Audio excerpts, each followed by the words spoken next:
আম, আশা করি সবাই ভালো আছেন। আজকে আমি এবছরের আমার বাগান আমার দেখানো হয়নি শুরুর থেকে, তাই আজকে ভিডিওটা করছি আমার বাগান দেখাতে। এই বছর বৃষ্টি ভারী কম, তাই গাছগুলো খুব একটা বাড়েনি আগের বছরের তুলনায়, কিন্তু তাও মোটামুটি হয়েছে। তো প্রথমেই যেটা দেখায় সেটা হচ্ছে এই যে টমেটো গাছ, এগুলো বেশ বড় হয়েছে। আর এই ফুলও এসে গেছে টমেটো গাছে।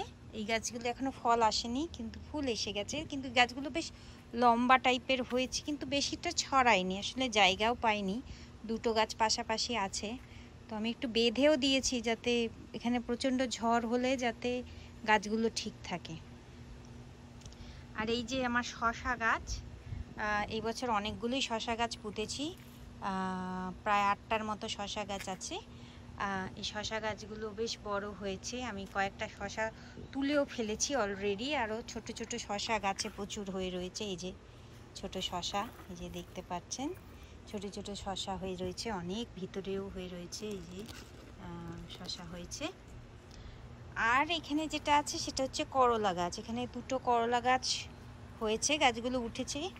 ফুল ফল এখনো কিছুই হয়নি, তবে বেশ উঠেছে। আর এইদিকে একটা বেগুন গাছ, এটাও আসলে বীজ থেকে চারা, তো টাইম পাইনি বাড়ার, তো খুব একটা বড় হয়নি এখনো, জানি না হবে কিনা ফল। আর এইটা হচ্ছে পুঁই শাক গাছ, এটা কিন্তু বেশ হৃষ্টপুষ্ট হয়েছে, বড় বড় পাতা একদম, এখনো কাটা হয়নি, আমি একটু দড়ি বেঁধে দিয়েছি। এইদিকে কতগুলো পেঁয়াজ শাক গাছ রয়েছে, আর কিছু নোটে শাকের নতুন করে দানা ফেলেছি। লাল শাক আগে লাগিয়েছিলাম, সেগুলো তুলে খাওয়াও হয়ে গেছে। আর এইটা হলো কলমি শাকও হয়ে রয়েছে, একবার কেটে খেয়েছি, আবার বেড়েছে, এইবারে আবার কেটে খেতে হবে।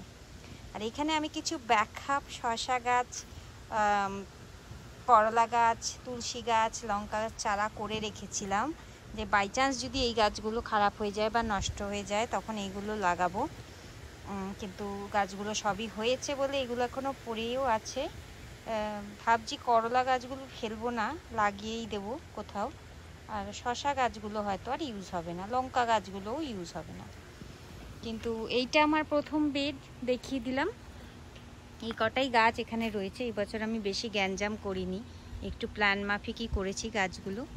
আর এটা যেটা দেখছেন, গত বছর যেহেতু আমার বাগানে খুব হরিণের অ্যাটাক হয়েছিল, তাই আমরা এখানে বেডের চারধারে একটা 6 ফুটের বেড়া দিয়ে দিয়েছি, যাতে হরিণ না আসতে পারে।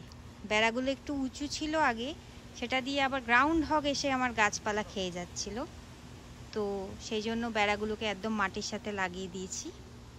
তো এই আজকে আমার প্রথম বেড। আর এই যে নিচে একটা শশা বড় হয়েছে, এটাকে আমি পাকাচ্ছি বীজ বানাবো বলে পরের বছরের জন্য। তো এই আশা করি সবার ভালো লাগলো, এখানেই শেষ করছি।